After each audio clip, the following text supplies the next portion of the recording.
show starts in 1 minute.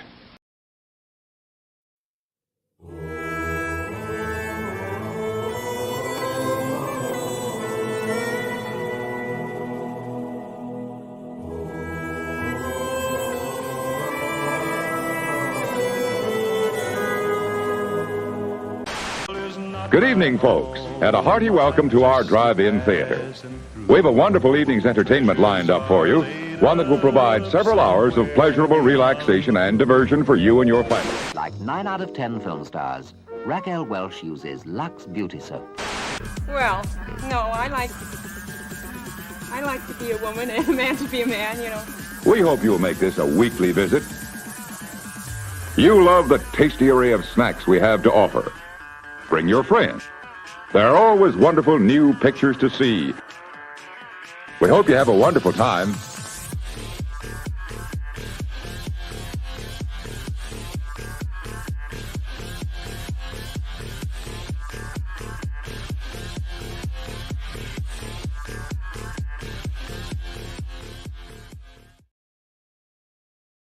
Welcome one and all to a slightly delayed episode of the Longhouse, the NPR for the sensible centrist. I'm so sorry for being late.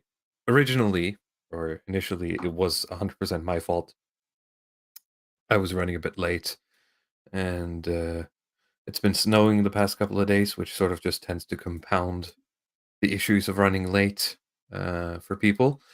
And to top it all off, everyone seemed to have some audio issues today, so we spent like 10 minutes in the pre-lobby here trying to sort out various technical difficulties. Hopefully, you all got to feel some of the loneliness that is so pervasive for modern men and women, because that is the topic that we're going to be talking about today. So you are now in tune with the topic. It was all a social experiment. Ludwig Path, welcome back.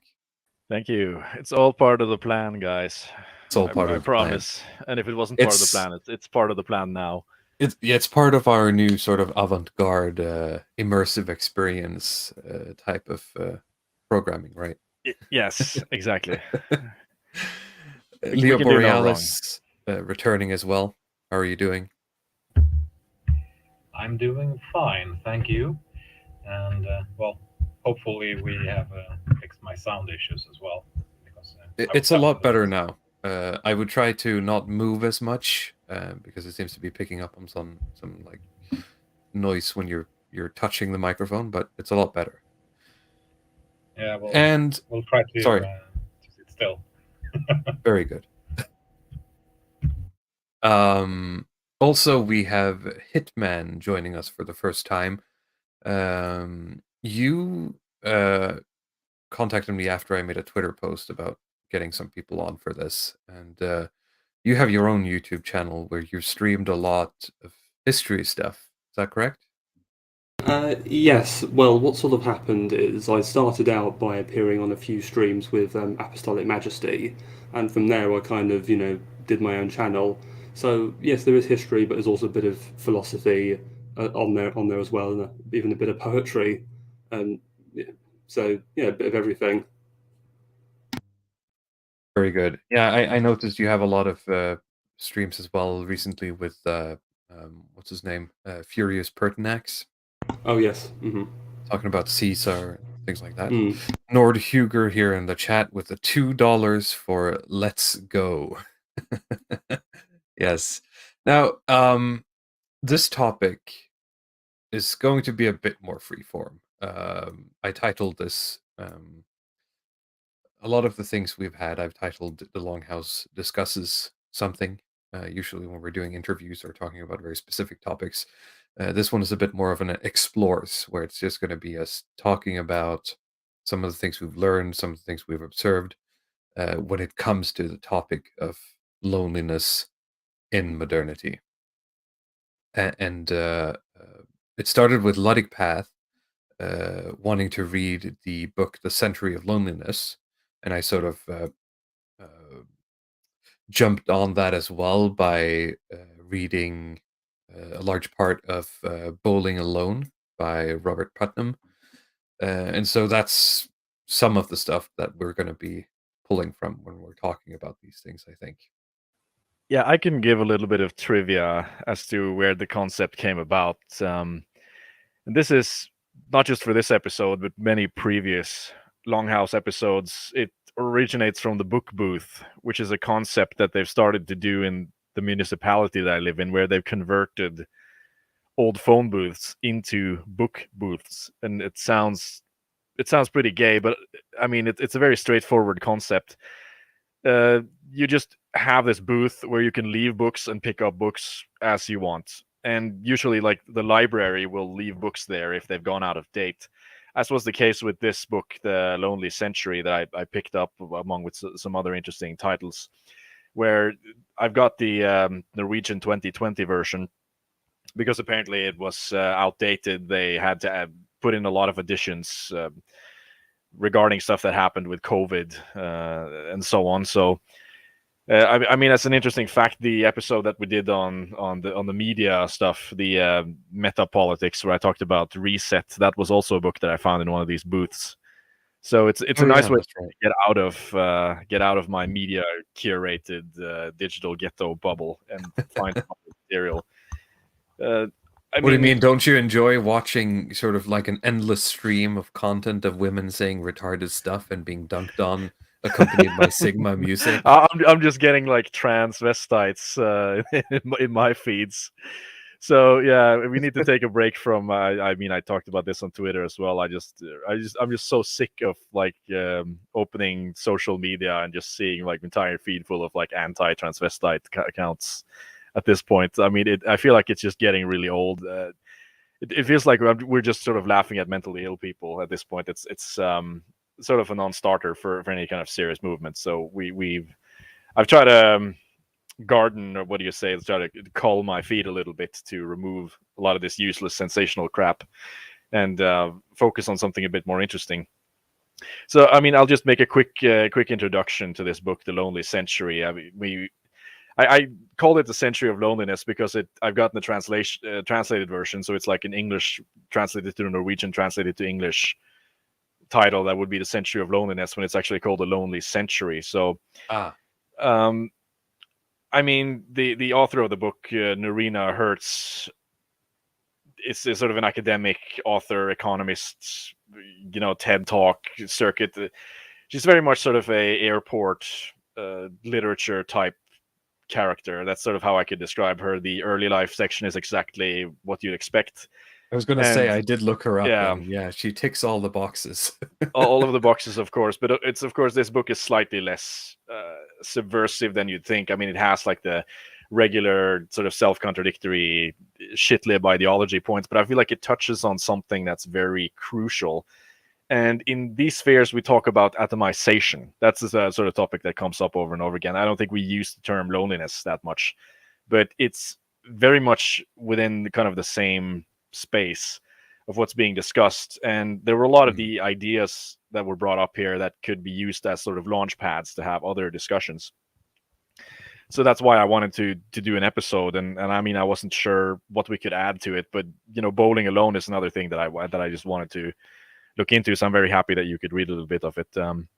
Yeah, I'll throw out a disclaimer for people listening. I'm about 2/3 or maybe 70% through it, but I think that's enough for me to talk about the things we're going to talk about today, especially considering that the first half of the book is pretty much just Putnam and whoever he wrote the book with, because it seems that there's a lot of research work behind this.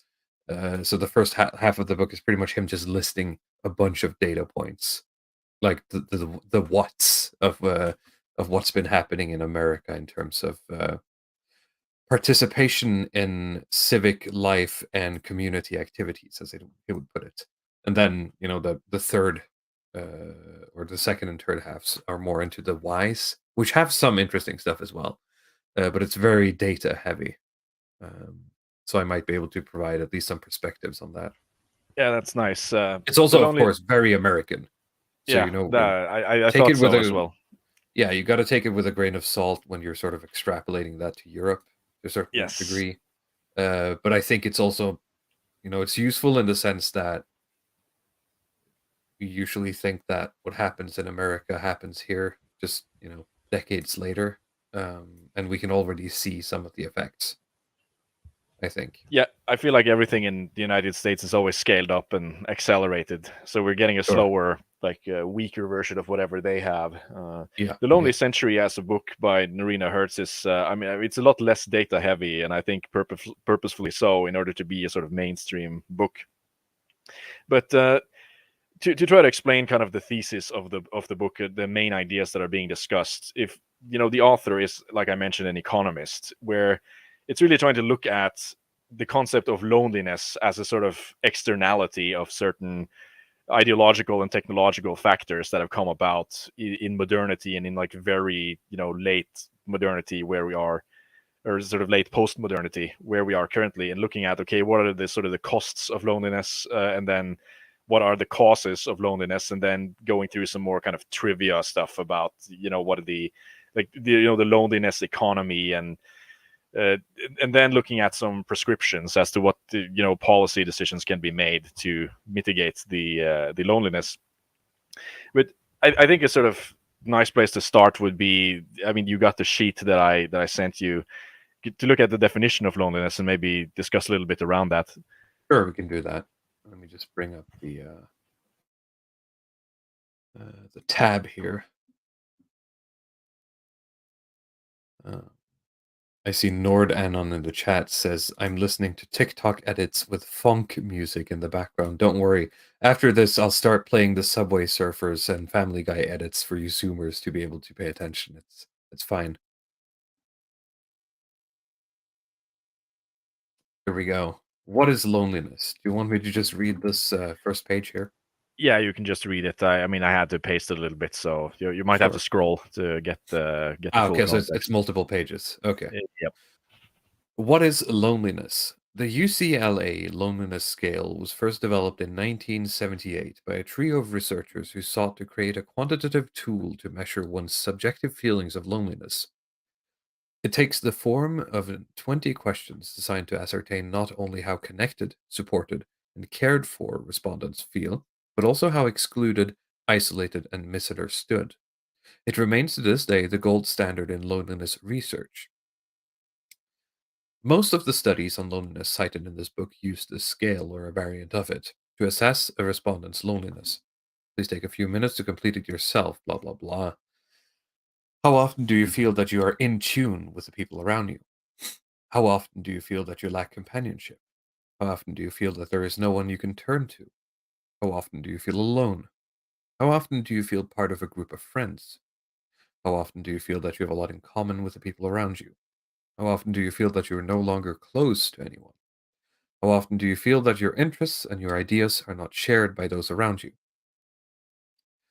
How often do you feel outgoing and friendly?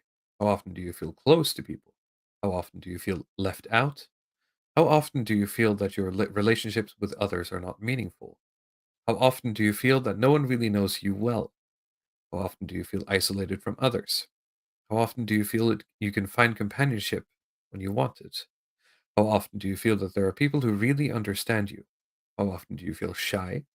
How often do you feel that people are around you but not with you? How often do you feel that there are people you can talk to? And lastly, how often do you feel that there are people you can turn to?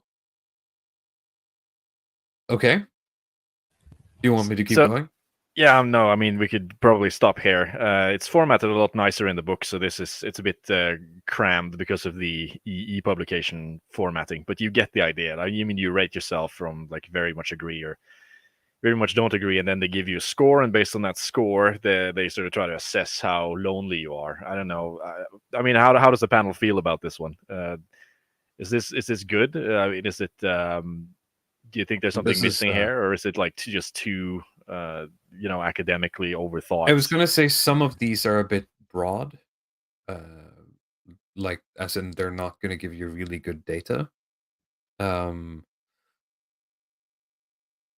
But I mean, that's always going to be there. As it said, they're trying to do something that's, a qualitative study and make it quantifiable, which I think is always going to be a bit difficult. Um, I think it's a nice sort of quick test to see how quote unquote lonely someone is, but I think there's also cultural and individual differences here where it sort of weights it. Um, what about the thing with how often do you feel alone, right? I mean, that's a very personal preference, right? My individual personality doesn't mind being alone, right? I don't mind being by myself for periods of time, right? It doesn't mean that I don't enjoy being with other people, but I very seldom feel alone, even though someone who could possibly look at my life and say that, he's spending a lot of time alone. You understand what I'm saying? I see what you're saying, but of course there are other questions in this But that's the questionnaire. point. Like, what is the point of the study? If I say how often do you feel alone, and I answer never, and then they study my life and say this guy's alone all the time. Do you see what I'm saying?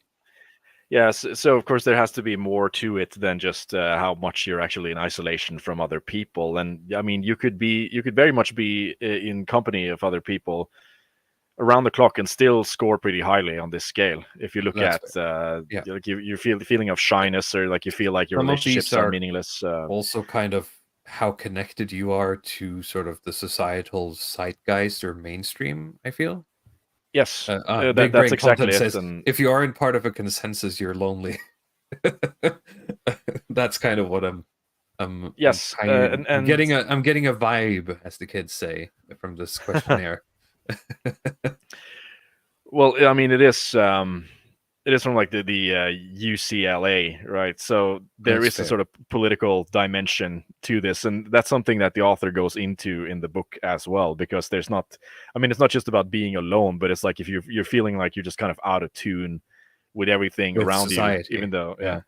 and society in general, and of course there is a sort of almost like kind of definitional trick here, because the author goes into basically talking about the relationship between loneliness and political extremism, where they apparently have a lot of studies where they looked at the 2016 American election and say that Trump voters on average they score way higher on this than say Hillary voters, which seems almost kind of self-explanatory, because a lot of this has to do And with how obviously, in tune you feel, or let's say, I mean, if you're watching television and you feel like you're kind of in tune with what's there, or you feel like the general sort of mainstream sentiment that's being presented to yeah, you, and either and I'd say that those kind of people would be more occupied with, spending time and energy being in tune with the rest of society. Do you see what I'm saying? Like it's either women or weak men. So Yeah, I think there their is survival another strategy is dimension to all of this also. These are also questions. This questionnaire doesn't really originate, if you will, from the mind of a academic normie. You can see it's like how, if you can see how the questions are weighted and how they are implicitly valued. This is a very normative way of looking at things, because this kind of how should you say it? It really is important. It seems to be important, as what Pat said earlier, that if you're with a lot of people and feel connected, that is good. But the reality is, it could be the other way around. So this is a very like from a consensus based idea of a group. yeah. Hitman, do you have any thoughts on this? Yes, a thought that's come to my mind is again, I agree these questions do feel a little bit sort of normified, because one thought I've had is, well, as you know, in the modern world we live in a lot of our Western countries, we've all had to deal with some form of mass immigration or another, and there are some areas which have just become, minority of the native people. And so imagine that, so you're one of the few natives left in an area that's been overrun by foreign migrants, are probably going to feel quite lonely, and this questionnaire doesn't account for that, does it? Because you're cut off That's from certainly a your own point. Yeah, people. and that's interesting in sort of contrasting to the bowling alone question, which is much more about trying to explain why and how people in America stopped going to and participating in community activities, right? And that, in a sense, is a form of loneliness, right? But it also means a loss. It's sort of like a compounding effect of loss, and loss of just social capital, as he calls it, but also potential political power. But then compounding that loneliness of not even having a local club or even a church group, right? For those of you who are religious.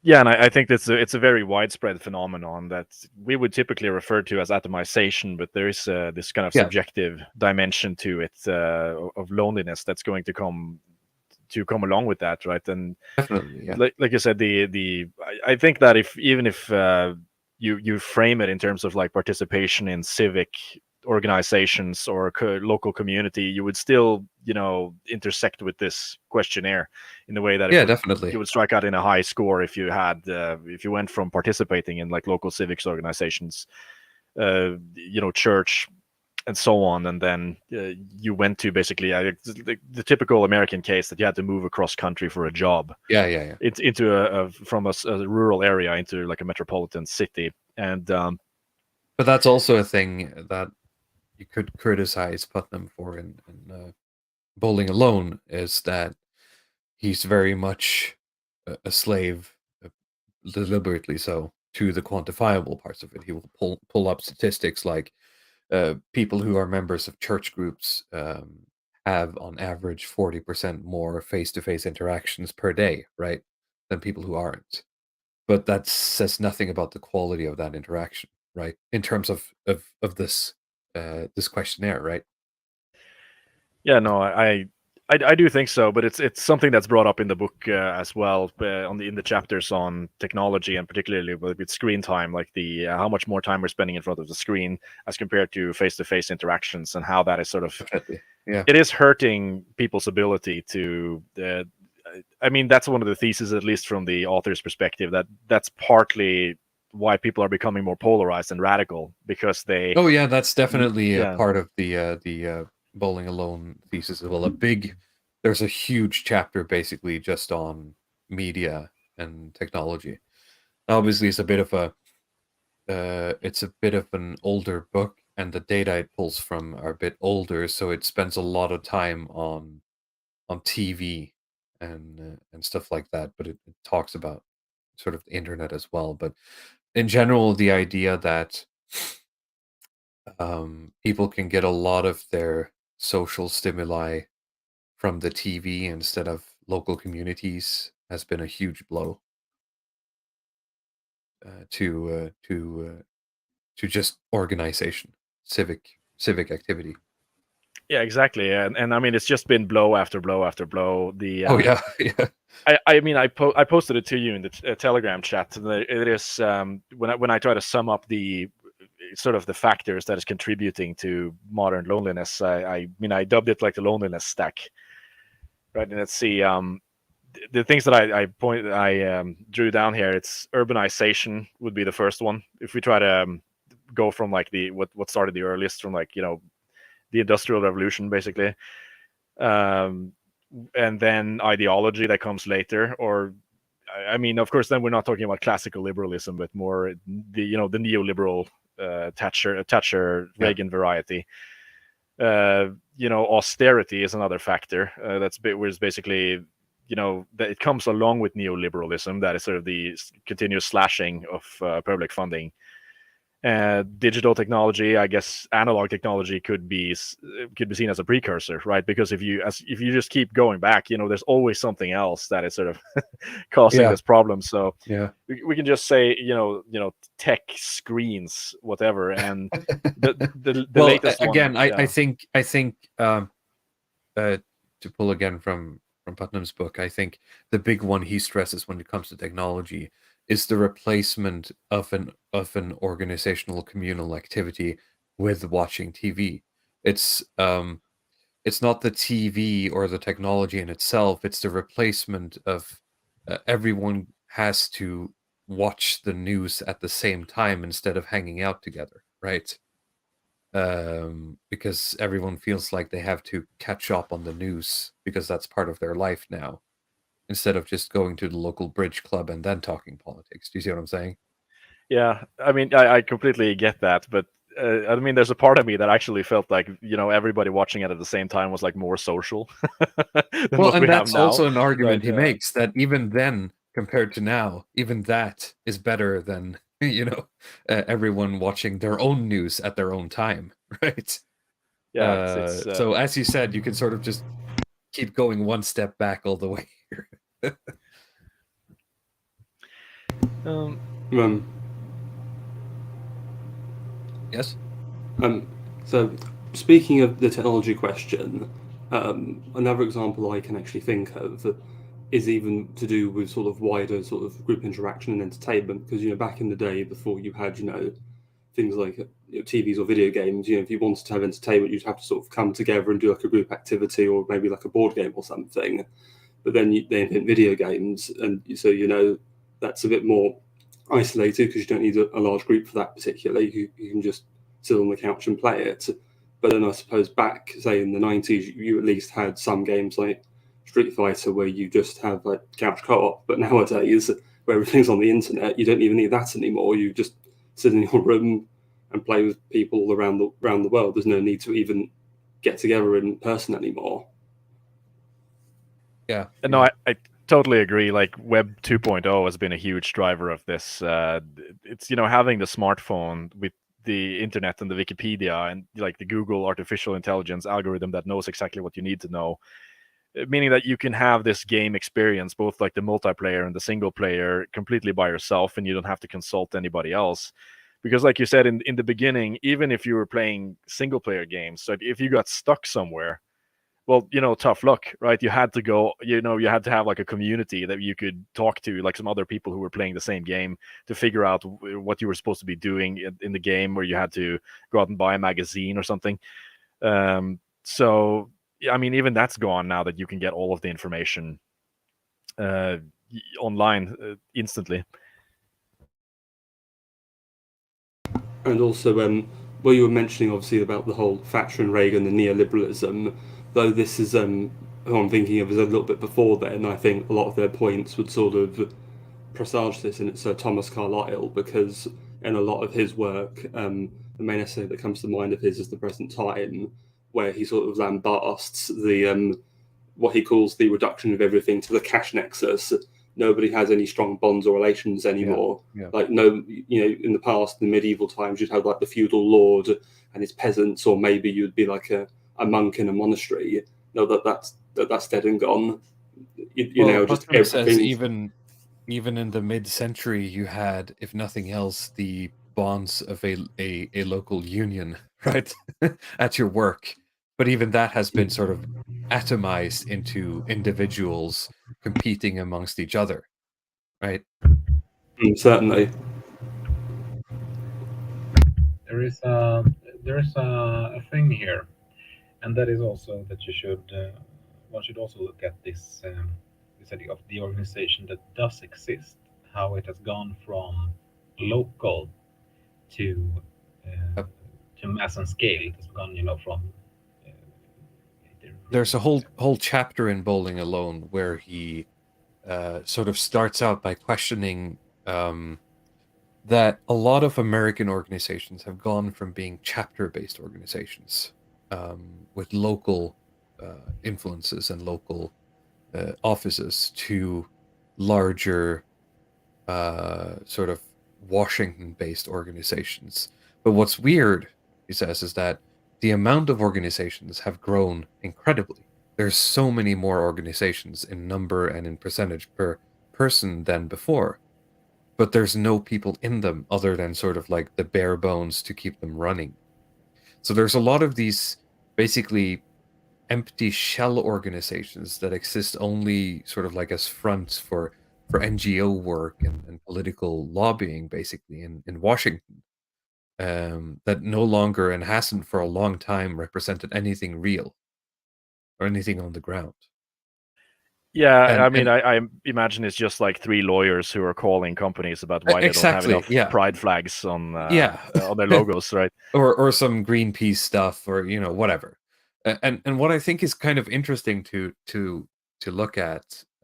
It's one thing I might be sort of hoisting this up a bit early, but I just found it very interesting to talk about, because he has a chapter on whether or not women working more has led to the decrease in these activities and organizations.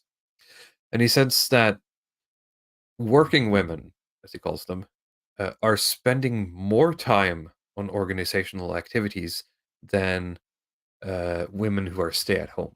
All right. So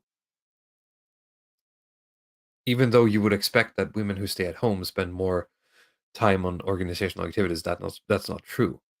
According to reported census data, working women are spending less time on community building activities, and husbands of working women are spending less time on community activities. And so I think that what's happening here is that these working women are spending time on these sort of nothing burger organizations, really, instead of focusing on their local community, right? Yeah, Yeah, that's more or less what's happening. I mean, it's the ever growing deracination of society. Because, well, as he says, well, the organizations go up, but then again, you don't really measure the amount of local organization that non-working women essentially are doing. That's like half of what they're doing each day, more or less, the ones who weren't working. Because Are you? Sounds like you're bumping into something.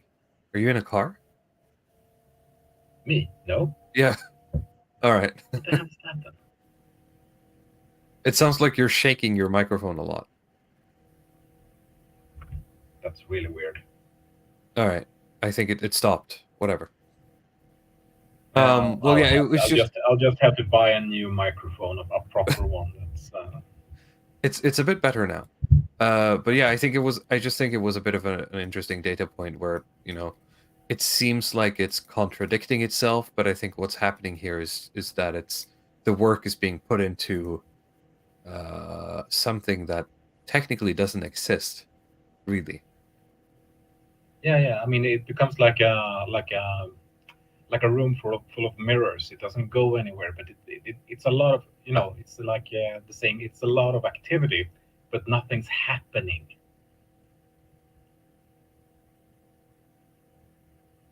Well, yeah, that might be possible. At least nothing that's contributing to this loneliness problem. I mean, there probably is a lot happening. It's just not the kind of thing we want. So, but I mean, on that note, maybe you want to look at the next text under there. This the heading of the lonely statistics. Yes. There's like an interesting paragraph. All right. I'm just going to read from the top here. Yep. Just stop me if there's anything you want to comment on. Even before the coronavirus triggered a social recession with its toxification of face-to-face contact, 3 in 5 US adults considered themselves lonely. In Europe, it was a similar story. In Germany, 2/3 of the population believed loneliness to be a serious problem. Almost a third of Dutch nationals admitted to being lonely, 1 in 10 severely so. In Sweden, up to a quarter of the population said that they were frequently lonely. In Switzerland, 2 out of every 5 people reported sometimes, often, or always feeling so. In the United Kingdom, the problem had become so significant that in 2018, the Prime Minister went so far as to appoint a Minister of Loneliness. Seriously? Hang on.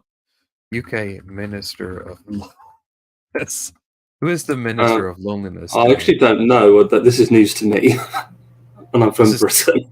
Tracy Crouch under the Joe Cox Commission on Loneliness.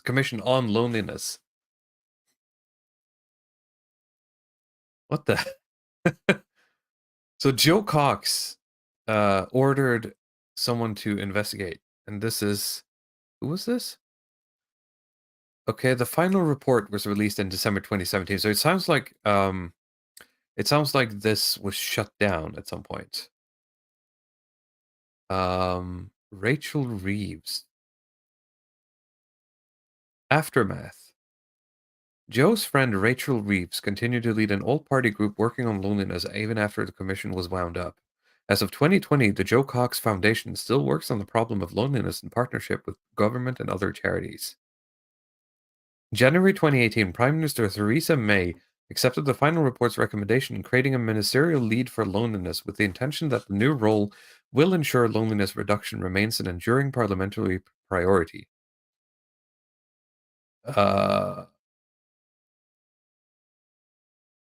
Mims Davies. Baroness Baron. As of 2020, it's held by Baroness Baron. Who is that? Sorry, just No clue. who is this woman? She's a former hedge fund manager and a Conservative Party life peer. She's the founder of the domestic abuse awareness charity Safe Life and served as a chief executive from 2004 to 2017. I mean, if I didn't know any better, this sounds like sort of like someone just got, a free sort of retirement ride here. Yeah, that wouldn't surprise me. It's funny because you. 2030 government appointed GF. the minister of incels. It's very good thing you're just saying about women being given kind of fake pointless jobs. I mean, that seems like one of them. All right, sorry. It just came very much out of left field. 1 in 8 Brits did not have even a single close friend they could rely on, up from 1 in 10 just 5 years before. 3/4 of citizens did not know their neighbors' names, while 60% of UK employees felt lonely at work. The data for Asia, Australia, South America, and Africa was similarly troubling. Inevitably, months of lockdowns, self-isolation, and social distancing have made this problem even worse. Definitely. But that's sort of the difference. I mean, that's the thing. All of these are quantity and not quality, right? It's okay. 1 in 8 Brits did not even have a single close friend they could rely on. That's pretty bad. 3/4 of citizens did not know their neighbors' names. I mean, in the UK, it depends on where you are. But I would say if you live in a big city, I mean, you don't really know your neighbors' names. And as you said, Hitman, depending on the area and sort of immigration and stuff, you wouldn't want to. Not necessarily out of spite or anything. It's just, that's the way of things, right? Exactly. Mm-hmm. Well, it's pretty depressing, right? Because you consider that these are aggregate statistics. The really pressing question here isn't then don't you need a license for a friend in the UK? You need a license for everything, mate. Your friend license. What I think is interesting is employees felt lonely at work because that is something in Bowling Alone he talks about as well, where work is, depending on sort of what industry you're working in, work can be one of those last bastions of, this is where your friendship group is, or you're just, super atomized. Everyone's a consultant and no one talks to each other, right? Yeah, I mean, exactly. Sometimes, I mean, you'd think that's kind of pathetic. It's like all your friends are at work, but apparently there's a lot of people where that's not even the case. They don't even have work friends, right? So yeah, it's just their friends, right? They just happen to work together. That's sort of how some people see it. And I can certainly say that's not how it works in IT. It's much more towards the outside hires. People don't really interact that much outside of work, and you have to work hard to sort of stay in touch with people you work with outside of work. Yeah, I mean, it does depend a little bit on the culture. If you have a job where you're coming in a lot and, you have like this, what do you call like this lively collaboration environments, then of course you can have some lively cooperation and make some, I mean, it sounds incredibly gay, but I understand what you're saying. Yeah, it does. I mean, let's say you're some guy who lives in a big city and you spend the most of your time at work, right? No, I agree. If you're in a startup or something, then that's what I'm saying. Yeah. It's when he pulls that up in the book, I was like, what is he, or does he really mean that? And I was thinking about it, and it's like, yeah, I mean, for a lot of people, that's the best option, right? Just go hard on being friends with the people you work with, and that's an easier way of doing it than sort of building your own community that doesn't exist, right? Yeah, I mean, it's sad to think about. I mean, what I was going to say a few minutes ago. I mean, with how sad these statistics are, because you have to think about that these are in the aggregate. And if you look at somewhere like the UK, you'd imagine that it's better in the countryside, but it's worse in metropolitan areas. Let's say, like in London, you'd have to imagine like what the statistics would be there. It'd probably be like maybe 80% or something, or maybe like 90% of people feel like they're lonely, which is very. There's an entire chapter on this in the Lonely Century book, where it's about urbanization in these big cities, where there's a certain paradox there, where you have to ask yourself the question: how is it possible that you can have so many people crammed on top of each other and everybody's lonely? Like, everybody wants to have a friend or have somebody to talk to, and there's somebody like 2 quarters away from you, right? Just 2 feet away, there's another person, but nobody is able to. Yeah. Because it's easier to get a hold of the 25%, version of it, because it's right in front of you, right? You can just have 4 hits of the light version, which is your phone or the TV, right? And instead of going out and talking to your neighbor. You can, of course, but it's less of a problem in, let's say, rural areas with this stuff, and they also have access to the phone technology. So that's true. Yeah. It's really the question of like, okay, everybody is crammed together, but it's what's mentioned in the book is like this concept of too much density or over cramming of people, where everybody is just crammed together, and it feels claustrophobic for people, so they just want to be left alone, and you just create a culture around don't waste my time. Basically, I don't have time for all of these people, so it's rude to go. Yeah, up and I talk just to want to somebody, get back right? to my apartment where I have like my 20 square meters of safety, right? Away from everyone else. And I mean, that's sort of the paradox. People just move there for ambition, right? And it's not just the the density, but it's also the cost of living that's sort of pushing people into more of this kind of survival mode, in a sense that where you're constantly worried about the next month's rent payment, and you might work overtime or sit and have to save money, so you can't go out the places you'd like, and so on. So I mean, it has this sort of compounding effect. Yeah. Huh. All right. Do we anybody here live in a big city? I mean, define big city. Sorry, Hitman, you had something to say. I do live in Stockholm, so more or less, but I'm out in the near inner city villa area, so it's slightly different. How about you, Hitman? I live in a relatively large town, but it's sort of a small city. But I mean, there's bigger places I could have been living in. So I can certainly feel it these days. Every time I'm in a big city, I can feel the oppressiveness, and I feel, and this is a very sort of schizo online right wing thing to think, but I can almost feel it when I leave. That sort of weight is lifted off my shoulders.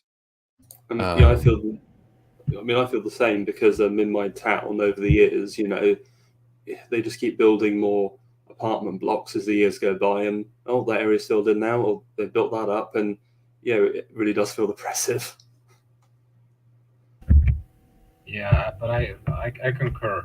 I mean, I move a lot from between Stockholm and from my home province a couple of times a month. So, and spend a lot of time in my cabin there. So, it's I think it's also the thing that a big city, also over a certain size, you have constant sound. You have a background noise of about 50-60 decibels at least. That always like this rolling, grinding sound that you, after a while, you don't hear it anymore. But that is also what you. But I always, when I come back home and it's just silent, and then you can just feel, the tension in your shoulders just goes. They drop like half a decimeter. It's like, Yeah, finally. I see what you're saying. All right, I'm gonna read on. Yeah, do it. Old people is the next one. The elderly are the group we are prone to think of first when we consider who is loneliest among us. And indeed, this cohort is lonelier than average. Already by 2010, 60% of US nursing home residents said they never have any visitors. In the United Kingdom, 2/5 of all older people reported in 2014 that television was their main company.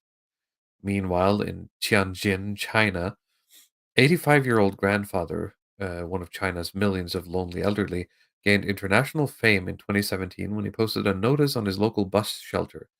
Lonely man in his 80s, it read. My hope is that a kind-hearted person or family will adopt me. Tragically, within 3 months, he was dead. It took many of his neighbors 2 weeks to notice he was no longer around. That's an oof. Dark. Yeah, the old very people rough. situation is just straight up depressing. I mean, we talk about young people because that's usually a bit more interesting. They're on their phones and they're not having sex and so on. But I mean, try to make your life into something, or at least have a network to not end up like a lot of these boomers are going to end up, because it's being in a nursing home with like nobody who's talking to you. I can't imagine Yeah. anything more depressing. But I think it's closer for a lot of people than they think, honestly. Could you go to like the point that's called Lonely in Japan? That's the bottom there, and just check out the link, because it's a very sort of interesting phenomena that you have in Japan, where typically for like elderly women who end up going on like these very low pensions, they will basically, to get out of it, go and commit petty crimes to be put in women's prisons. And that's kind of where they choose to hang out as a sort of way out of it. And when they're released, they just go back in the store or shoplift or something, or break windows to get back I mean, in. I'm not kidding. Just read a little bit. Elderly single women in Japan are finding a new way to stave off loneliness. Get thrown in prison. With more than 4 million elderly women living alone in Japan, twice as many as men, the older ladies are increasingly finding accommodations, companionship, and medical care behind bars, the Japanese national news agency NHK reported. At Kasamatsu prison in Gifu, 1/5 of the more than 300 women prisoners are at least 65 years old, prompting prison officials to enlist younger inmates as caregivers, the news outlet says. I was alone at home, said one 76-year-old inmate who is serving her second shoplifting sentence. It was harsh. I felt miserable and I cried. The inmate, identified only by the pseudonym Takako Suzuki, raised 2 children and once sold cosmetics at a department store, but ended up alone and isolated after losing her husband and becoming estranged from her 2 children. Now that is rough, though. I mean, here there's a bit of a story here, to be honest. If you lose your husband and then become estranged from your 2 children, I mean, someone's at fault here. I'm not sure if it's her or if it's her kids, but No, I mean, you could definitely see that in this case, but she's not alone in this. Like, this is big enough to have become a trend, basically. Oh yeah, definitely. Have noticed. And she has dementia as well. Oh God. Yeah, that's rough. It is very rough. I don't think we need to read more of this, but I get the point. Yes. I mean, and this is a part that the book deals with as well. I don't have any quotes on the sheet here, but really the idea, okay, what's the problem with loneliness aside from, it's not pleasurable? Well, it's really the health issues that are connected to it, which are both the short-term and long-term sort of big problem. It's being alone is sort of it is like a type of punishment, for a human being, almost equivalent to physical punishments, the way that your body... exile is a punishment, right? Yes. So... And your body will have a sort of stress response to being lonely, right? It's not a pleasurable feeling. It's something that you want to get out of. And being lonely over longer time spans will lead to chronic problems. And that's what they see in the literature. And they do like these sort of follow-up studies where they follow people over 10, 20, 30 years. And one of the best indicators of people just having bad health or dying early is they report, how lonely they are. Basically, if they were very lonely, early in life, they're going to have issues later. So it's almost the equivalent of smoking in many cases. And that's sort of part of, I think, why the author thinks that this is an interesting thing, because she's advocating for trying to look at loneliness basically as like this type of health hazard that needs to be incorporated into the technocratic model, in a sense, to when you're looking at the costs of doing things. Oh God, yeah, I can see where this is going, because I see you have something called loneliness and right-wing populism here on the on the left. Yeah, that's the next Yeah. cost here. So maybe we could look into that. Oh, yeah. Okay, here it is. I do have something from Bowling Alone on this, but I think what's interesting is that I think we talked a bit about this bloody path. I'll say that before I read this, is that the technocrats need to sort of like walk a very fine line in between keeping people atomized enough that they don't become right wing, but not so atomized that they do become right wing. It's a weird one. Yes, All I right. mean, I would just as a quick point, I would describe like the politics of this author to be like this kind of technocratic, enlightened quote unquote liberalism, right? Where it's very much of a sort of floating head way to think, where there's a lot of points and criticisms that are interesting, but it's clearly a person who's sort of afraid to take unpopular opinions, unpopular positions.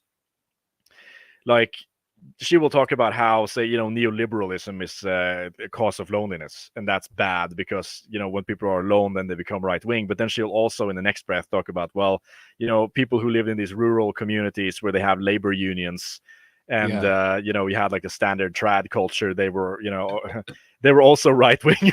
They didn't have the problem of loneliness. That's right? what I said when you put that forth to me, is that, well, according to Bowling Alone, I mean, organization and civic action inevitably comes right wing, right? And that's the thing, as you said, you can't let them organize too much, because then they become right wing, but you can't make them too lonely, because then they become right wing.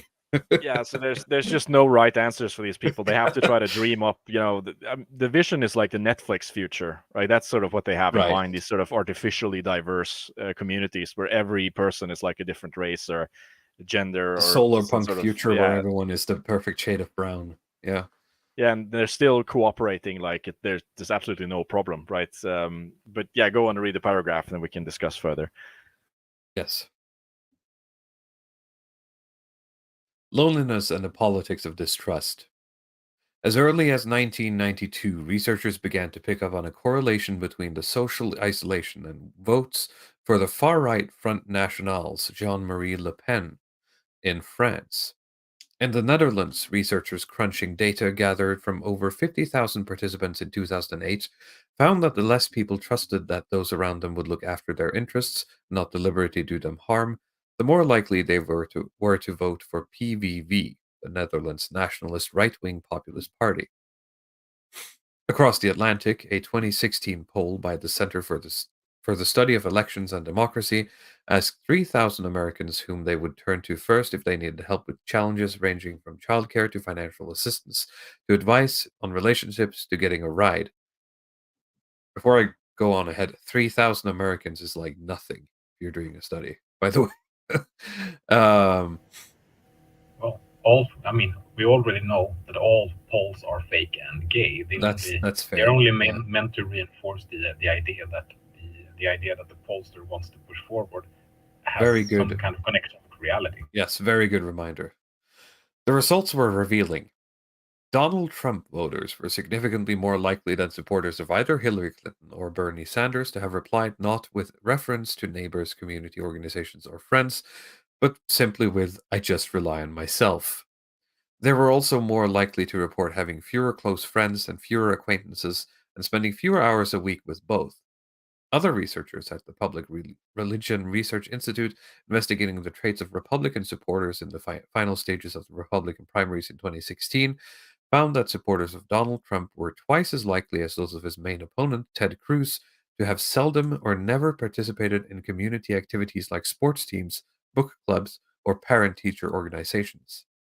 Now, that's very interesting because there is something to be said about the age discrepancy here. Because I would, well, I can't say that for sure. I would like to know more about who the people they asked were, because Putnam talks a lot about how much this has decreased the past 40 years. And so someone born in like the 80s have a incredibly smaller chance, have a very small chance to be part of any of these things, right? Compared to someone born in the 1960s or 1970s.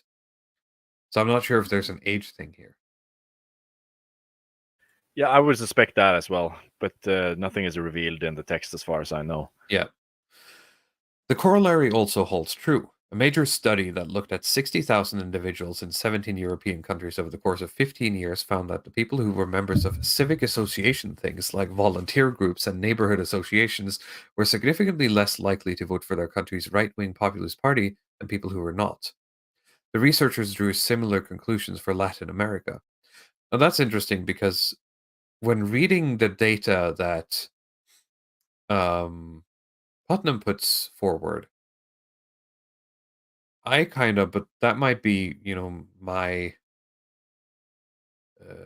sort of like right-wing slant here, but my interpretation of him presenting the data of how people acting, how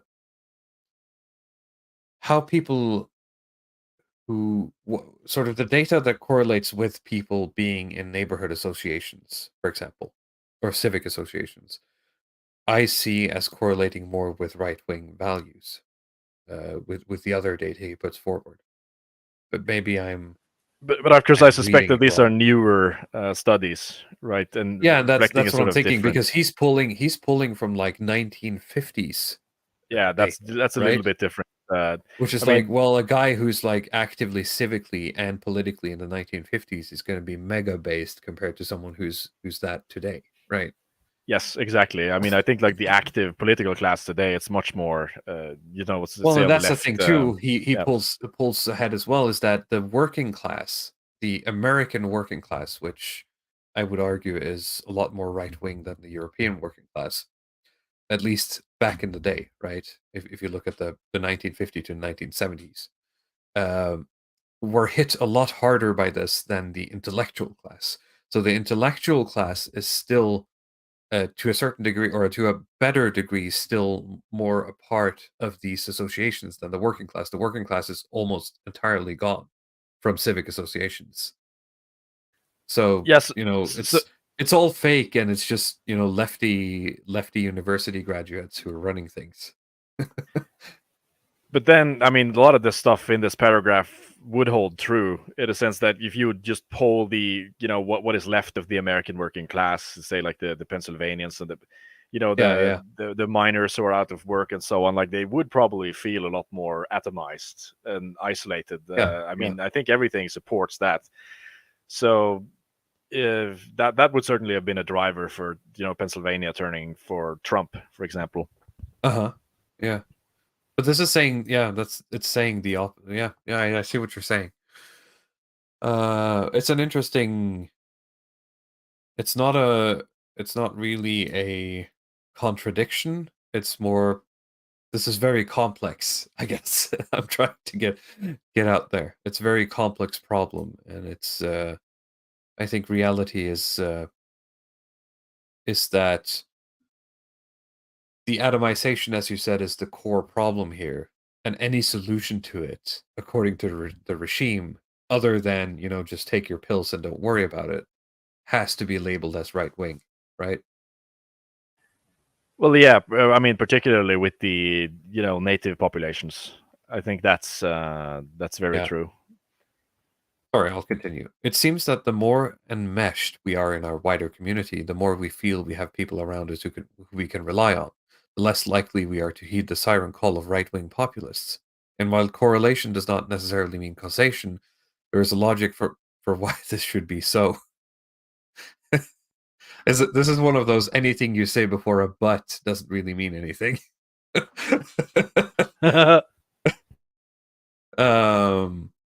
You just spent like half a paragraph telling me why I shouldn't listen to the next thing you're about to say, but that's fair.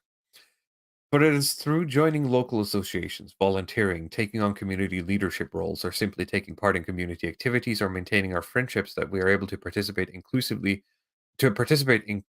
inclusive democracy, to learn not only how to come together, but also how to manage and reconcile our differences.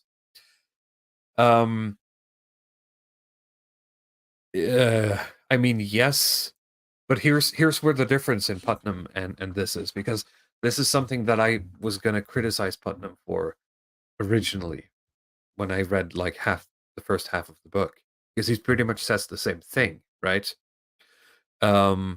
He says that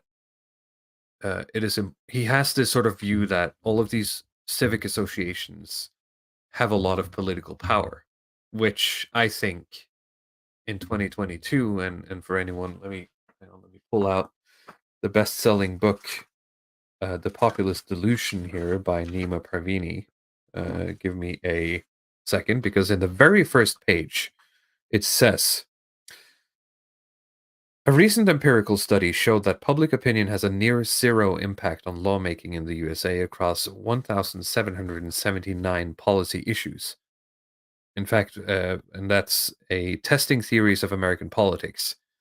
So it's basically saying that, and if you look into that study, it's basically all of these policies, no one really cares about what the people thinks. So Putnam has this view that, if people just organize, they get political power. That's not how it works. But what he does manage to paint a picture of is when people organize, they become more stable and more grounded into a reality which is a lot more healthy than the one that is presented by the current regime, right? Yes, I mean, I would agree, and I would also, add to this is that public opinion that is polled is not the same thing as like the actions of civic organizations. No, and that's fair, because you become an organized minority and all that. But that's the way Putnam writes about it. He writes that if people just get together, you can have democracy, and that's not how it works. Unfortunately. But what he does very well show is that when people get together, they become stronger. And I think that's what's sort of strange here, because she's advocating for people coming together, but I can sort of read between the lines and the wording that she uses. And you told me that she doesn't want to say anything that's wrong, right? And reading between the lines here, what she's saying is that people have to organize, but just people that I like. Yeah, I Not mean, icky guys, right? from my experience, right? I mean, the way that I think sort of the politically engaged, kind of more center-oriented normie thinks is that a right winger, it's not as much tied to certain political positions, but it's just sort of more they think about the caricature of the chud, basically some guy who has like very weak social skills and a lot of radical opinions that just won't work in reality. And of course, it's very sad that these two things have been kind of sewn together at the hip, which they shouldn't be. And that's sort of, yeah. That's what they're thinking about when they're writing this stuff. But what reality is, right? And what gets the toughest response, right? What gets the harshest response from the regime, what is absolutely not allowed is for white men to organize. That is not okay. Right? No, I absolutely agree. And that's the thing that gets sort of the jackboot the hardest, right? Not some, chud jack sitting in his room being an incel. I mean, that gets made fun of at this point, right? Well, I mean, I think it is sort of how they present it, and I mean, of course, you have the well, but there's different ways of fighting this war, right? And my point is, when they have to use explicit, quote unquote, force, because it's foxes we're dealing with here, and you have to, that's when you've hit sort of the the most dangerous, or you're scaring them, right? And that's what I'm saying. The thing that gets the harshest response, the thing that gets the most direct response, is white men organizing. Not incels sitting in their room like us talking online, right? and that's what I'm saying with, they can't allow you to be too atomized, because then you become an incel, and that's hard to control. Now you can control it better than you can control a local chapter of a right-wing group that meets in real life to talk about politics, right? That's harder actually to crack down on, because they don't really have the tools for that, because that requires, kicking down doors and arresting people. Yeah, no, At I the end of the agree, day. but that's where the diversity, equity, and inclusion stuff comes in, right? So that's why Yeah, they but have to. that's why I'm saying that to practice inclusive democracy, that line means that, civic association is good, but only for people who wants to follow what I believe in. Yeah, well, that's exactly what it means. I It is want just these chudjacks to be part of society, so they can stop being chudjacks and drink the Soylent, right? well, yeah, it is implied basically that the right thing for them to do would be to be a part of an organization, but that organization also has to have like 10% black transvestites, for example. Exactly. And to basically have the chudjacks interact with the transvestites on a daily basis. And if they're doing that, then the chances are they will become less radical. And well, she's not entirely wrong on that point. I think let's say someone like Anders Behring Breivik, for instance. I think part of the reason he was able to carry out the attacks the way he did, and at least the way I read his manifesto, is that he was deliberately isolating himself in order to be able to do it. Be right-wing enough, yeah. Like, yeah, he had to make enough, he had to max, he had to loneliness max extreme to maxing. to be able to. Well, I think this is true. There is a certain but it is, as headspace you need say, to get into. it's a side effect of being lonely, is a physical or physiological response, right? And but my point is that they're stuck because of the way they've done this, right? They've sort of like painted themselves in a corner where you can't allow these people to organize too much, but not too little. So we have to sort of provide them a path to organize into our stuff. And they're having a real hard time with that, because they've spent the last 15 years beating us over the head with the woke stuff, right? So it's not really sticking anymore. And so that's why, once, I don't know if it might be too late. We talked about this a couple of weeks ago. No, where did I talk? Anyway, if America can do it, but when sort of the woke stuff gets pulled back here in Europe, the question is how many of the chuds that are part of our spheres are actually just going to go back, are going to just plug themselves back into the matrix, because that's a path, right? That's going to be the real black pill. No, certainly. A point I wanted to make, because then when you mentioned the populist delusion there was another relevant point that comes up in that book relating to sort of politics and loneliness, where you can sort of be forced to be alone by being branded as an extremist, or you're off the political reservation. Because in that book, he alludes to the show Question Time in this country in Britain, where they'll often get a panel together and they will make the sort of right-wing position be like the extreme fringe position. So if you hold that because they stack the audience with a bunch of like lefties, they just make it all look like, oh, having that, say, I don't know, being anti-immigration, that's the minority and the extreme position. Therefore, you're isolated and alone, which is a complete delusion. But obviously, even though it's false, it can still make people feel that they are in fact alone. Yeah. I don't know. This is a very weird. It's a very strange, and I see it as, for the regime, this is a very hard sell. But they might be able to pull it off. Yeah, but I mean that's why I think most of the quote unquote left or the like the homo left have just gone with neoliberal economics and then just put woke stuff on top of that, right? Because that's just the easiest way for them to deal with, like you said, organizations of white men. Um, trying to do something else. It's like you get these sentimental old school lefties and that have slightly of this sentiment. They want the community back.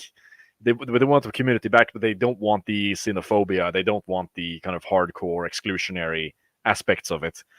So they're gonna have to have their cake and eat it too, in a sense, and that's why they have to try to find these kind of technocratic, more creative solutions that are mentioned in this book that I think we could go into a little bit if there's no more comments around this paragraph here. Yeah. I'm gonna just quickly read the final because I realized I didn't read the last bit. It says, conversely, the fewer social ties we have, the more isolated we feel, and the less practice we have at managing difference and behaving civilly and cooperatively with each other, the less we are likely to trust our fellow citizens, and the more appealing we may find the exclusionary and divisive form of community that populists peddle.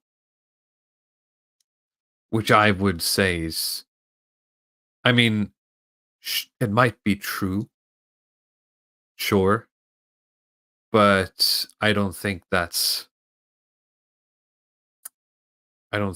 practical, and I don't think it maps to reality. At least not the reality we live in today. If that makes any sense. So which parts of it? I mean, of course, I think if you did have people more included into, if they were part of local political organizations and they were more used to making compromises and sort of this is how politics is supposed to be done, then I don't think Donald Trump would have been that successful. Quite frankly, I think okay, sure. In that sense, yes. I mean, but that's the thing, though, right? If you can include the incels and the chuds, you're gonna take the wind out of the sail of the populists. That's entirely true. But that just means that it's back to Fresh Prince, as we say. It's nothing has really changed, right? Yeah, I mean, it's not good for us. Yeah, exactly. To have it done this way, but yeah, I think that the diagnosis being given here is that the way to think about it is, okay, why was the way Donald Trump acted seen as acceptable? Because you have all of these people who have just never participated in civic life ever, like you see in Bowling Alone. And they have no idea about how to actually navigate being in larger organizations, how to make compromises. They've sat in front of their TV or their phones, just getting they're angry barbarians, at shit, basically, right? Yeah, just getting angry, and they see a guy who's just reflecting that anger that they have, who doesn't care about all this sort of in between stuff. But of course, that doesn't fly with the people who are actually in the organization. So exactly, because they are hyper socialized. yeah, they're really the opposite. I think that's where you get some of these. Like the Rod Dreyers and David Frenches and, like these hyper socialized conservatives who are like, well, you have to do it this way or that way. And I mean, on some level in these organizations, they are correct. You can't behave the way Trump behaves. It doesn't. Well, I mean, really you can, work. but you get one shot. And if you don't take it, then, I mean, you get depersoned and you're never let near the levers of power ever again. Right. Yeah, I mean, it's not enough just to be rude, right? You have to actually have a plan. If Trump was like some ex-military leader or something, he could have done something. But I think it's a part of like my own naivety. I think you see that a bit. Did we talk about you and I? Did we talk about the latest the interview that Oron McIntyre had with Curtis Yarvin? I think Curtis Yarvin in that interview had a really good example with DeSantis, where he's choosing to go the sort of the hyper socialized way of going through the proper channels to fight the woke, in that he's putting in force a bill that says, well, you have to put down the posters with the the penises on them and the rainbows, and you can't read from this specific book during story time, or you have to make sure that you 50% of the time you read the gay book, and then 50% of the time you read the straight book, because that's what inclusivity is, or something like that, instead of just giving total authority to the parent-teacher associations of every school in Florida, because that means that's actually real power. That would mean that the gay stuff is gone tomorrow, right? I mean, that's the difference. The difference is being willing to literally, fight people, politically speaking. Yes, but Trump wasn't, right. He just sort of sells Yeah, that's what I'm saying. incompetent rage. DeSantis as well is just doing this the same, is making the same mistake from the opposite angle, right? Instead of just being belligerent, he's being too complacent. He's being too compliant, I guess is the word. Yeah, no, I mean he's not a Caesar figure, right? But I think that in the times that we live in now, in this sort of like back to French, he's like the back to French Prince candidate, right? Yes. Yeah. So, and I think that he is someone that we go back to French Prince, and the bureaucracies can actually work with him. His version of back to Fresh Prince is just it's we're at 80% gay, but we should probably just be at 50%, guys. Come on, right? Yes, I mean, yeah, we're not getting what we want, but I mean, if you have to weigh these things, right? That's fair. All right, always on your damn phone. No woman born. What's the line? No woman born after 1993 knows how to cook. What's that? All they know is eat hot shit, be bisexual, charge their phone, and lie. Any female born after 1983 can't cook. All they know is McDonald's, charge their phone, twerk, be bisexual, eat hot chip, and lie. Truth. Yeah. Amazing. 221. That's the number of times we check our phones on average each day. This adds up to 3 hours and 15 minutes of average daily use, almost 1,200 hours a year. Around half of teens are now online almost constantly, quote. A third of adults across the globe check their phones within 5 minutes of waking up. Many of us, we know who we are, do so if we wake up in the middle of the night too. Weird. Digital I'll admit to using the phone in the morning, but I don't get. I mean, you're sleeping. Just Leo, do you remember you had this moment on Twitter this week where it was someone talked about suicide, and your comment was, "I literally don't understand why someone would kill themselves." Oh yeah, I cannot comprehend the mind space required to perform suicide. No, as I said in our element chat, I think suicide is a med conception. I do understand what you're saying, though, because I've had hardships in my life, but I've never been at the point, and maybe that's because I'm psychologically healthy and whatever, but I just cannot picture the state of mind that I would be in where that would be something that I think of. You see what I'm saying? Yeah. It's just such a foreign concept to me. It's ridiculous. Why would I do that? I mean, my life is already depressing. Why should I make it worse, right? I live in the hellish north. I mean, Jesus Christ! I got news for you, boys. I haven't seen the sun for months.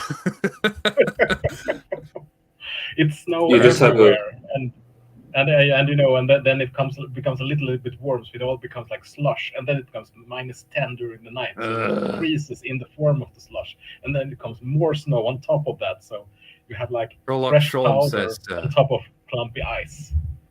Yes. Herlock Sholm says, sometimes I wake up in the middle of the night and I go and watch an old Longhouse stream. Okay, I'll give you... That's the only thing you're allowed to do if you wake up in the night. You can touch your phone, but you have to put on, like, old Longhouse streams and fall asleep to that. I'll accept it. Or that. Because ASMR, I don't get ASMR. I think the Longhouse is ASMR for a lot of people, actually. Maybe we should start doing this. But what I think of when I think of ASMR is those weird videos where it's like people are like role playing, right? So it's like when you Google like ASMR, it's like some woman who's whispering about sort of your flight being canceled or something. Yeah, the best ASMR is accidental ASMR.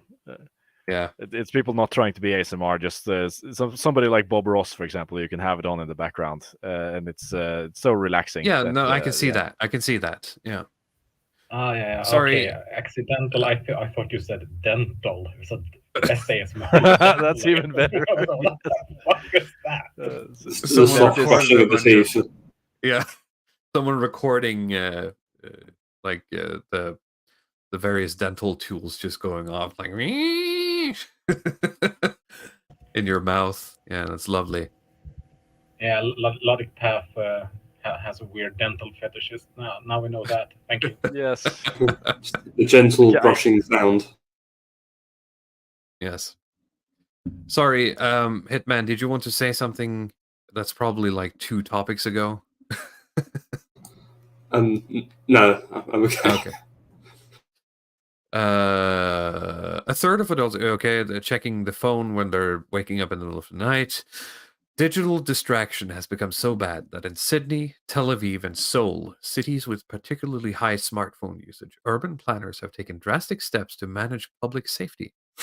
Stop/go lights have been installed into the sidewalks so that pedestrians can see whether it is safe to cross without having to look up from their screens.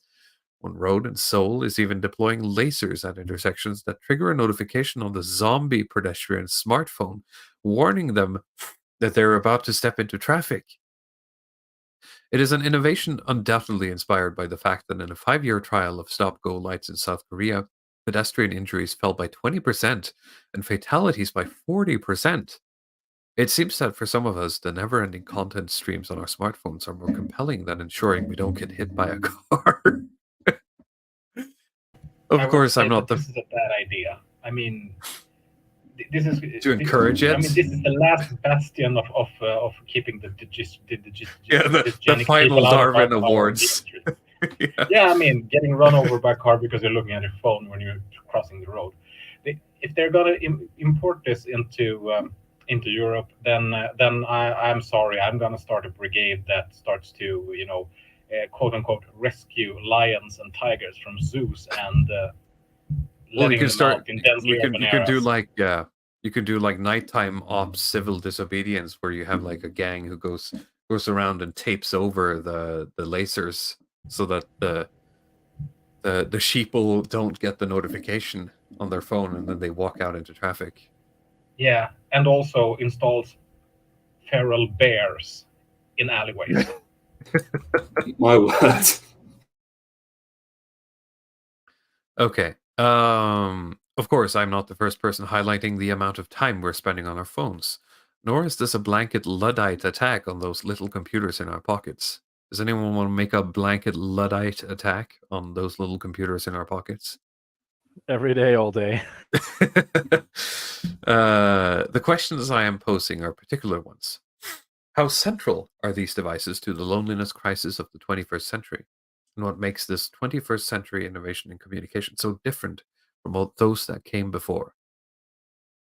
After all, each major development in communication technology, from Gutenberg's printing press to the smartphone, has both transformed how we interact with each other and not always been well received. In ancient Greece, Socrates warned that the act of writing would produce forgetfulness in the minds of those who learn to use it, because they will not practice their memory. Yes, very true. On the other hand, you can rediscover ancient knowledge, so that's good. In the 15th century, the Benedictine abbot and polymath Johannes Trithemius scolded monks for abandoning hand copying in favor of Gutenberg's press in the belief that rigor and knowledge would vanish as a consequence. His own opprobrium, however, he printed. It was the only way he printed it. Wait, his own opprobrium, however, he printed. It was the only way to get anyone to read it. There it is. Sorry. In 1907, a New York Times writer lamented that the general use of the telephone instead of promoting civility and courtesy is the means of the fast dying out of what little we have left. There is, though, a fundamental difference between our present-day smartphone usage and the communication innovations of the previous centuries. Put simply, it is the extent to which we are glued to them. Well, not only that, but every single other one also, and directly or indirectly connects you to another person. The smartphone explicitly doesn't. It just connects you to a server that feeds you content. Yes, and I mean, all of these people in the past were correct. These are trade-offs. Like, I mean, people did get worse memories when you started to use, regular sort of text documents or scrolls or whatever, and the rigor in people's handwriting would get worse after the printing press, and and people probably did get ruder after the telephone. I don't deny any of it. It's just accelerated with the use of smartphones to a ridiculous degree. The weak-chinned Hellenic youth walking around with their books, saying like, "Why should I bother remember anything? I have it all right here." Right? They don't even go to the gym anymore. Yeah. No. There is though a fundamental blah blah blah. In the past, we might have picked up the telephone a handful of times a day. Today, like a pair of glasses on our face whose presence we no longer notice, our phones have effectively become a part of us. As we will see, this is no happy accident. The big corporate beasts of our digital age have worked very hard to ensure this is so. Oh, is she gonna call out big tech for being detrimental with her early life? Yeah, actually, we'll get to that when I don't know. That's the end of it. That's all. Yeah, that's all I got. So I mean, we're getting to almost 90 minutes here, so I didn't write anything about this on the sheet, but she does propose certain solutions as to how this could be made better. And one of the solutions is to basically have like a sort of ban on smartphones for kids, at least up until a certain age.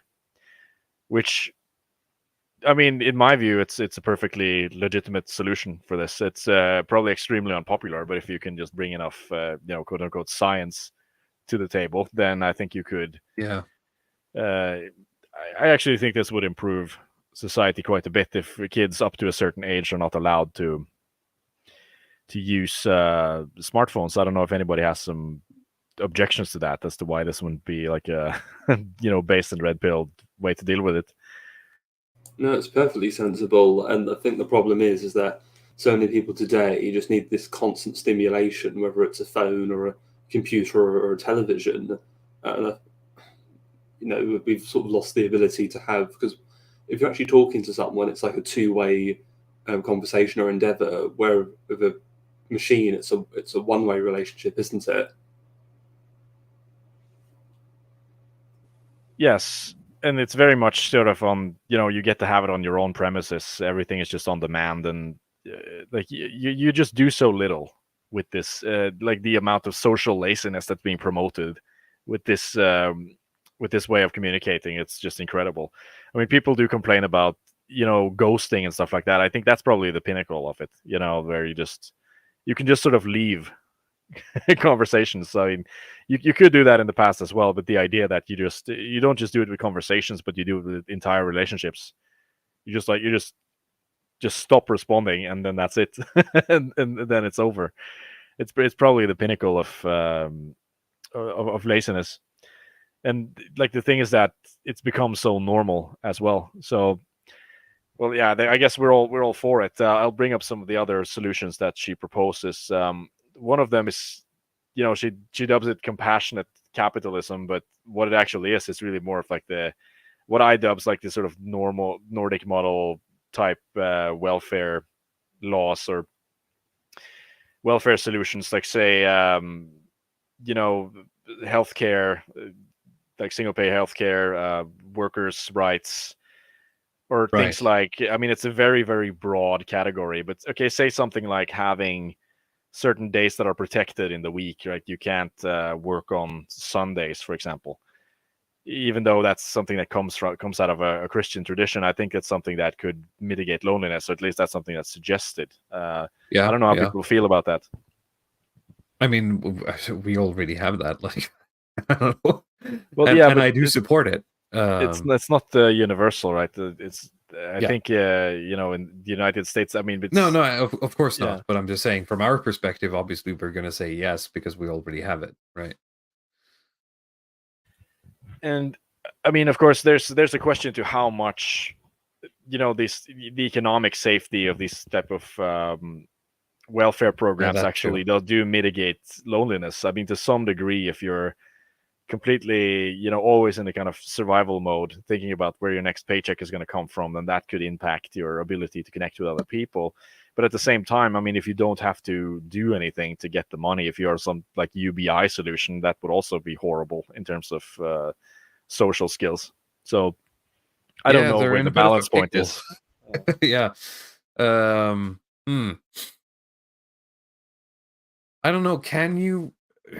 Is there a way of sort of like technocratically legislating yourself out of this? I don't know. I feel change like, gaps. and it's the same thing that I got from reading Bowling Alone, is that he's spending a lot of time, sort of in a technical sense, trying to answer a question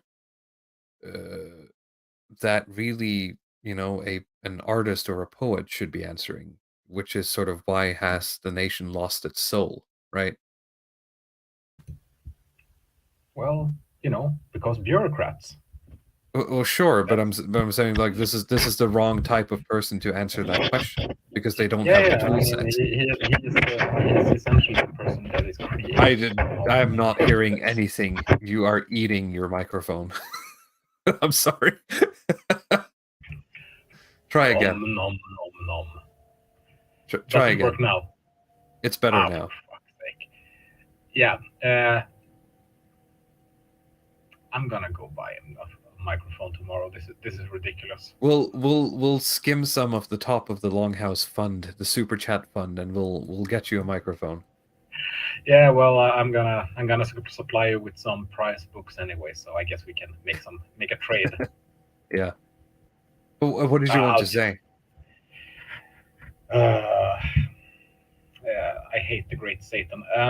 Yeah, what did I want to say?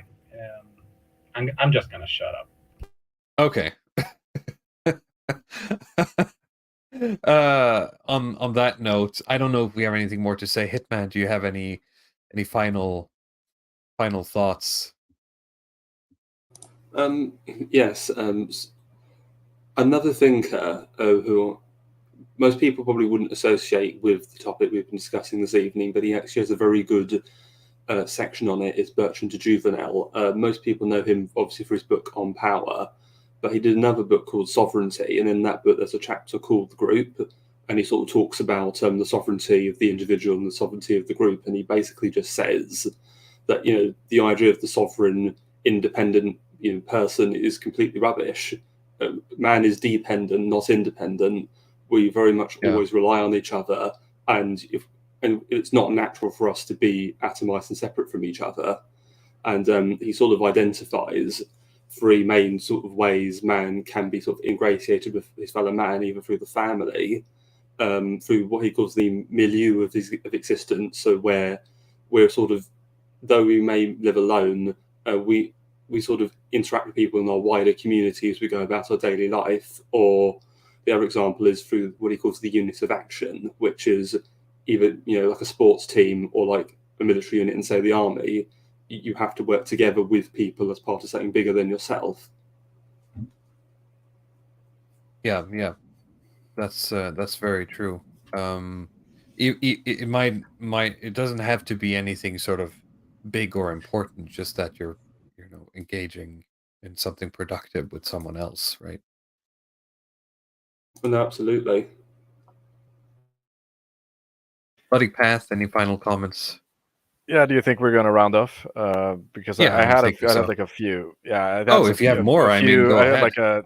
There's like two more points on the solution thing. Oh, really? Okay, yeah, sure. If you have more, let's go. Sorry, I thought one that of was them is really trying to changing economic calculation from this kind of like socioeconomic bureaucratic perspective, right? That to include stuff like the cost of loneliness, for example. And I mean, this is not that far-fetched, because when you think about the World Economic Forum, who's talking about the stakeholder capitalism, going from the 1980s shareholder capitalism to stakeholder capitalism, this is basically what they're talking about. And I think that's something that's I think a lot of people in our spheres. Wait, what are you saying here? That like a tech company has to pay a loneliness tax? Is that what we're talking about? Yeah, that's actually not. It's not completely implausible. I think it's basically, well, say if you look at something like the pandemic, for example, that you'd have to factor in the harm or the sort of cost of the loneliness that's being brought on by lockdowns. for example. Yeah, or like, oh, you're using dangerous chemicals, you have to pay. Yeah, Yeah. it's kind of like that, or I mean, it sounds That sounds absolutely ridiculous, but incredibly ridiculous, though. Yeah, I mean that is, yeah, like 20% of your society is basically going to be, lonely incels that are going to resent you, and that's going to cost us a lot of money to clean up, because we have to spend money on making sure they don't shoot other people, and then we have to give them drugs. So we're going to tax you instead of actually doing, instead of well, I mean, actually trying to help people live fulfilling lives, because on the other end of obviously that, power is more important to us than making sure that people live good lives, which fair play. I just would like to use the power to make sure people live fulfilling lives. but Vote I for do me, think that I guess. imagine that the author probably has some dreamy vision about how people are going to be more fulfilled if she But gets money because to Apple complete these programs. pays their loneliness tax. Well, yeah, I mean the idea of they pay the tax, but they'll use that money for programs, because that's like For the what? next point, right? Like state mandated GFs. Yeah, well, Like probably not like that, but she sex talks about toys trying for to. lonely men. Like, what is the actual? Dear God. I don't understand. What is the where is the one-to-one transaction here? I don't see it. I don't see what the one-to-one transaction of. No, I think we'll she text someone, and then we're gonna weigh that up. That damage that it's doing to society. We're gonna weigh that up in well, another. you tax people, but you spend that money that's being taxed to say on like social programs, basically, to Yeah, but I mean, mitigate what loneliness. is the social cost, right? The social, like you're trying to put an economic number on a social negative, and the promise is that we're gonna do something. We're gonna have like a program that's gonna sort of recoup that social loss on the other Yeah, end, I right? mean they do But what the this all the hell time, is that? right? Is that sort of how does that scale? I don't see anything that can balance the scale of the damage that is being done here. Well, but the thing is that like governments do this kind of stuff all the time. Whether it's like just having jobs programs, for example, that would have been an example. If even though the jobs Just, are get all the jobs incels to are dig ditches. I guess that yeah, would work wonders. And like then if the they jobs are turn totally on you useless, and but riot and implement a right-wing government. Let's go. you'll do the ditch digging program. I guess. So that would have been one. And she does also talk about trying to bring back more of these, say like public libraries, youth houses, and these types of organizations, which I do remember like being a lot younger that I spent time there. Now it just seems like it's become more of like this refugee place for immigrants, where they just put their kids in there because they don't want to use public kindergartens and things like that. So I mean, I'm not so sure. I mean, if they brought back more libraries and youth houses, if people would actually use them or know how to use them anymore. I don't know if anybody has opinions on. I might, on but that. I mean, at this point, it has been very, I guess, sullied is the word I will say.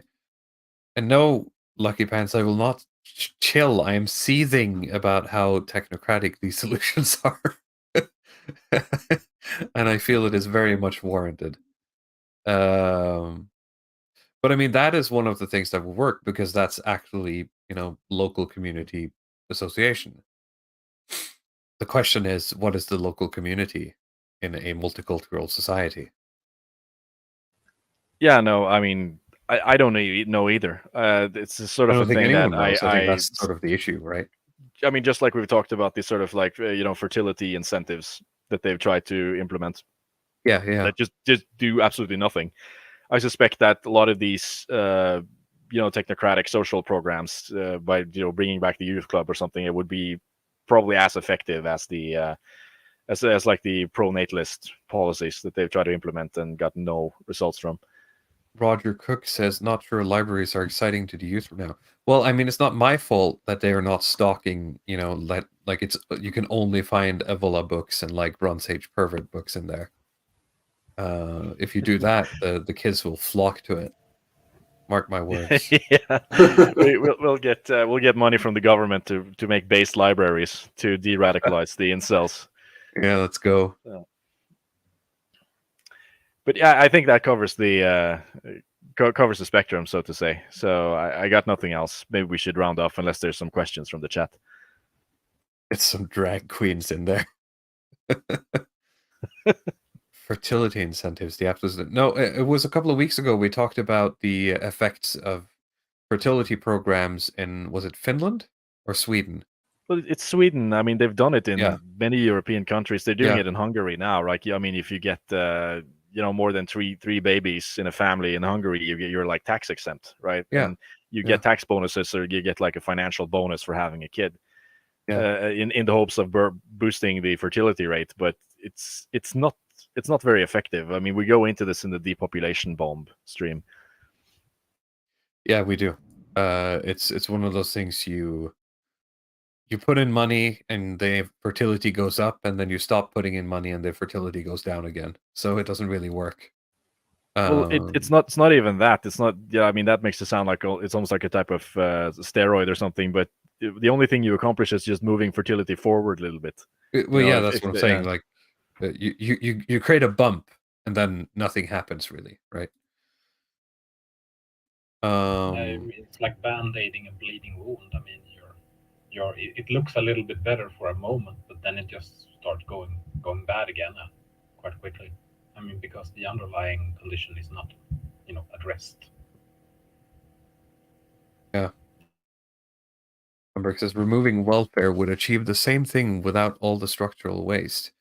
Well, you're preaching to the choir here, Lumberg. So, well, that is an interesting point from him, though, because just going back to Britain, obviously a lot of the sort of, shall I say, welfare communities in Britain were caused because of obviously due to combination of deindustrialization, and then all the welfare programs ensured those people never went on to find other work. So, but I think the problem is a lot of those people worked in mines, which were obviously these small local communities, and those communities just got completely destroyed after that all happened. So, and we can't get them back again unless we must reopen the mines and encourage people to work in them.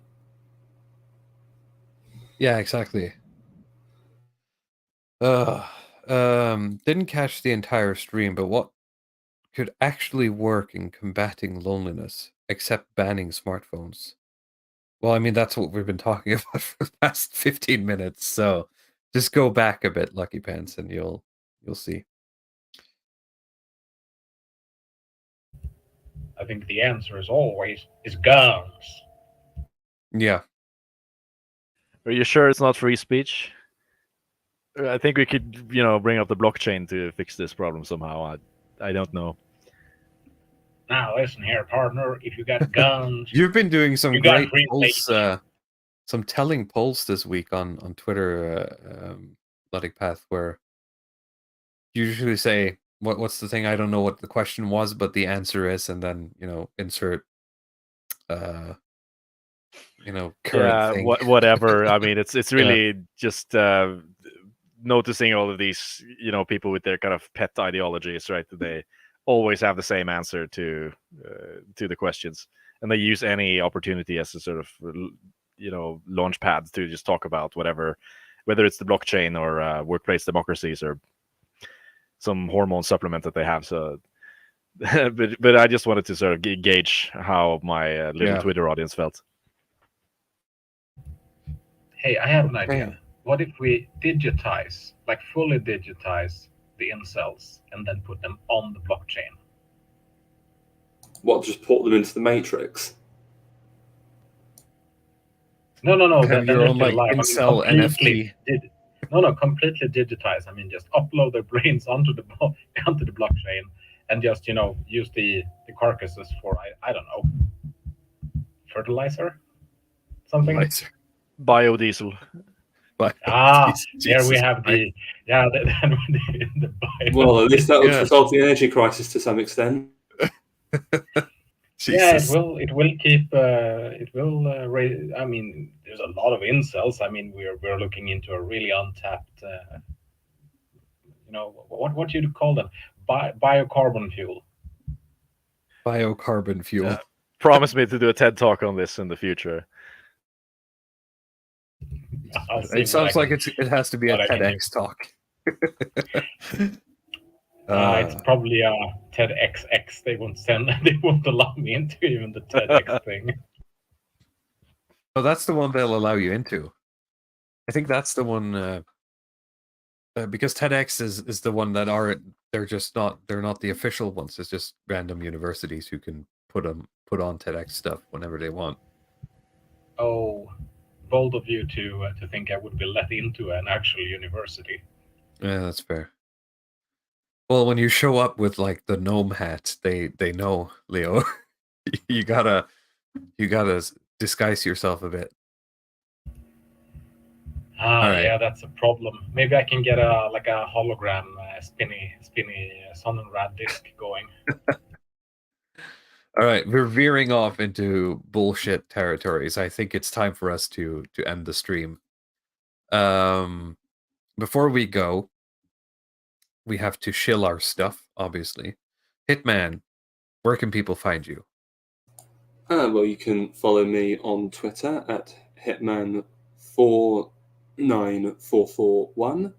I also, as Walt mentioned earlier, have a YouTube channel where I discuss a variety of topics with fascinating people. So there's a few streams on there, and I'm actually going to be dropping a new video, hopefully at the end of this week. Very good. An actual video, not a live stream. Yeah. Yes, I think it will be a video. Yeah, be a bit on the long side, but I think it'll be interesting for people to watch and listen to. Watch out for that. Leo Borealis, anything you want to shill? I can shill my Twitter, the worst Twitter account ever. The best Twitter account ever. Follow it and feel like how much better you are at Twitter than me. Logic Path. Yeah, you can follow me on Twitter or check out praxarchy.com. I should have like 1,000 times more follower on Twitter, I feel, but it's just barely. I'm working so hard, it's just like barely nudging the amount of people who are engaging. Yeah. So it's a hard knock life. It's a hard knock life. It's true. Chasing the content, running the content hamster wheel, right? As for myself, obviously, I have a Twitter with the name a walrus or at walrus in a suit. If you somehow made it this far and you haven't subscribed, you haven't liked, you haven't commented, please do so now. The numbers aren't everything, but it helps us out in terms of the algorithm and reaching other people in the sphere a bit easier. You can also check out my Substack. Should be in the description below if you want to read some stuff that is sort of to the side of whatever's happening on these streams. Also, there's no scheduling for this, but I've started doing a bit of a hangout stream every now and then where we play a game called King of the Castle. Is that it? Something like that, where the viewers can participate in the games. And that's been a lot of fun, with people asking me to put on more because they want to keep playing the games. It's kind of like a board game, except you can do it, obviously through the medium of internet. And I think with that, we will end the stream for tonight. Thank you all for watching. Thank you everyone for joining us, both the panelists and the viewers. And we'll see you next week. Bye-bye.